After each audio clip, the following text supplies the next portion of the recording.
So I've been living in Sydney for over 3 months now. Now, look, obviously that's not the longest amount of time you can live somewhere, but I do think it's a long enough time to get a good gauge / good feeling on a place. So with that being said, here are my pros and cons of living in Sydney / Australia from somebody who's moved here from Europe. I'm European. Shut up. I'm a glass half full kind of guy. So we're going to start with the pros. And the first pro, there's only one place to start. The weather. It's the weather. I think it's safe to say, as somebody from Ireland, the weather here is such a marked improvement on the weather at home. Waking up to clear blue skies, unbroken sunshine, there's no doubt it has a really positive impact on your mood for the day. You feel better, you're more motivated to get out and do things and be outside and embrace it. I think it's important to note though too, the weather isn't always like this. Now, granted, it's autumn here. It's like 24 degrees and sunny, although there are some clouds over there, but we won't worry about that. When it does rain, it rains. Like we got flash floods here the other day. The weather can be quite crazy in terms of thunder and lightning, but overall, the weather is a resounding positive, bar the extremely high UVs and the risk of skin cancer. That should definitely be a con. Skin cancer equals con. That's a basic equation. But overall, the weather is definitely the first pro of moving to Australia. The biggest pro for me that I've encountered so far is the lifestyle. For example, let me give you an example to start. This morning, I started my day with a swim down at the sea, which is a 2-minute walk from the apartment. Granted, you can go for a swim in Ireland. However, in Ireland, the water temperature is probably like 3 degrees, and you're swimming in the Irish Sea and you get out and you're freezing your nuts off.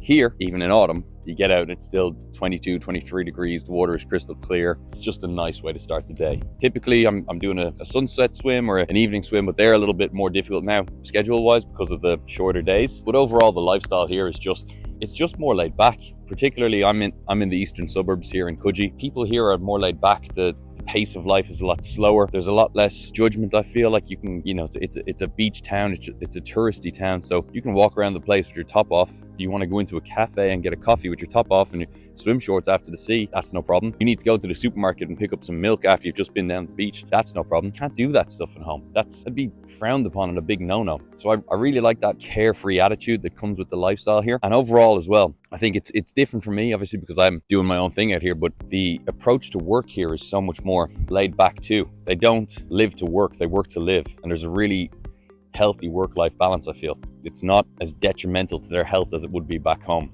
They don't seem to be as stressed. And how could you be? With weather like this, views like this, a place like this, how could you be as stressed? Something that is probably not quite good enough to be a win on its own or a pro on its own is the coffee. But I think it deserves a little mention because the coffee here is great. I am an iced coffee man. Men used to go to war. I drink iced coffees. The iced coffee here, it's good. Tons of cafes, all kind of local, small businesses.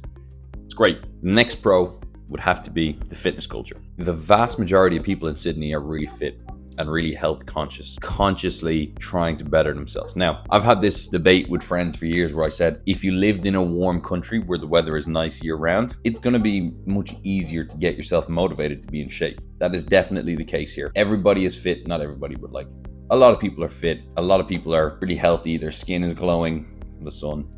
Won't be for long. But not even just the gym. Like people, don't get me wrong, people are definitely into the gym and the overall shape of people and stuff like beach bodies are way better.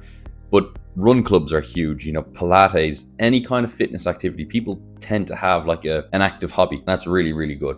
And it's really cool. And if you're into fitness or you're into running or you're into something, you'll be able to find like-minded people here and join a club or join something to enjoy your physical activity with them with. So if you're somebody in Ireland who's like, oh my God, I'd love to move to Sydney, but I'm kind of scared to meet new people, but you're active, you'll meet them. That's not even a problem. Like you'll go and join a run club, which apparently are like dating apps here, although I wouldn't know because I don't run. So it's actually rare to see somebody overweight here.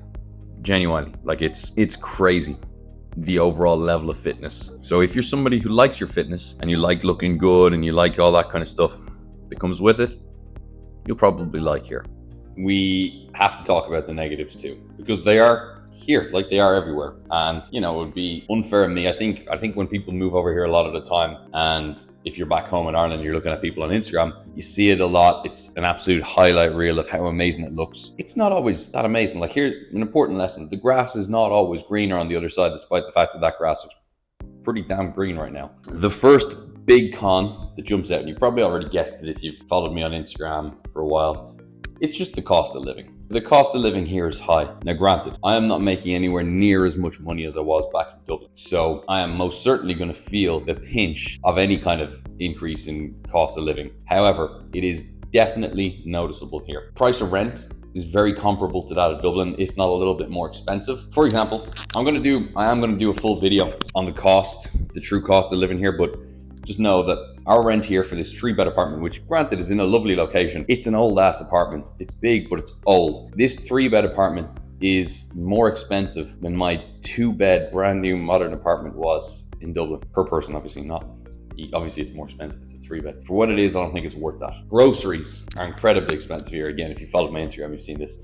Just going to get groceries is really expensive. There's actually a major price gouging investigation from the government going on into the 2 main supermarkets here at the minute in Coles and Woolworths, because there's some, allegedly, don't sue me, allegedly there's some evidence of price gouging between the two. There we go. So groceries are very expensive. It's expensive. It's hard to live here unless you're making good money, and people do, but it's tough. Sorry, you've caught me just having a little bite of lunch. It's 3:05, aka time for some spaghetti bolognese, as the saying goes. The next con on my list, let's get back down to business here, is the distance to home / the time difference. I think one of the hardest things for sure is not being able to talk to everybody at home as things happen during the day. I've been saying this to people here when we talk about it, and everybody agrees. The issue is not the distance itself. It's not the fact that we are far away from home, because you forget about that. That's kind of irrelevant. It's the fact that because of the time difference, as things happen throughout the day, I can't pick up my phone and text my family or my friends at home about things that are happening because they're asleep. Then by the time you do catch up with them in the evening, whatever happened 6 hours ago for me during the day is now irrelevant because you've moved on. It's like, I don't know, I just feel like you become quite isolated out here because of that. I've already made up my mind that I won't be staying in Sydney long term. I like it, but I don't love it enough for me to make this my long-term base. And something that I'm already dreading is the flight back home. It's so far away, lads. It's 24 hours of travel if you do it the shortest way. I think no matter how close a group of friends you have out here or how good like a support unit out here you have, if you're close with your family back home, I think you're going to feel like a disconnect there. Sean, I'm pretty close with my family. Family is really important to me. I'm very fortunate. I've got my nanny and granddad on my mom's side. It's not lost on me the fact that they're old, the fact that they're not getting any younger, and it's tough. I haven't seen anybody in over 3 months. Probably that's the longest time I haven't seen my family in ever. It's definitely something to consider. Look, would I say let it hold you back? No, absolutely. You got to go and live. But if you are somebody who's close to your family, if you're somebody who has a real familial connection at home, it ain't easy.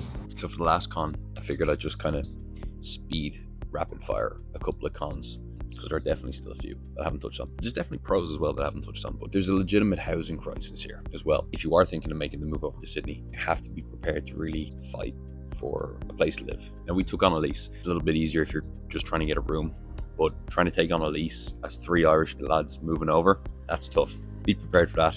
Have a good amount of savings with you before you come over, because you're going to burn through them. You're gonna burn through your savings between the actual cost of living, as we touched on earlier, and your deposit, your rent, everything like that, your bond. It's gonna cost money, so you need money coming over. Second, quick fire one. It's incredibly Irish. This isn't a bad thing, don't get me wrong. I love Irish people. They're my people. I'm Irish. I get it. But you come here and it almost feels like Dublin away from Dublin. It's not necessarily what you want when you move country. You want a different perspective on things, because you still feel very insulated in Irish culture. Like every second accent I hear down on the beach is Irish. It's crazy. There's definitely more Irish, particularly in Cullen where I live, than Australians. If you're looking for an escape from Ireland, probably isn't the place for you. Overall, look, I like Australia. I like Sydney. I don't love it. Like I said earlier, I don't see it being my forever home. I think I will. My plan at the minute is to come home at Christmas, see what happens, maybe go somewhere else. So I don't really plan on staying in Ireland either. I think there's a lot of pros, a lot of cons. Overall, it's going to really depend on the person as to how they get on, how they fare, what they like, what they don't like. It's a case-by-case basis. Like, you could come over here and have the best time of your life, or you could come over here and you could hate it. I've seen both.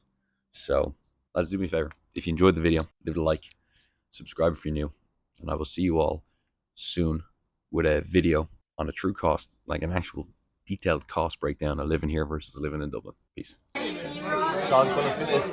Follow, like, subscribe.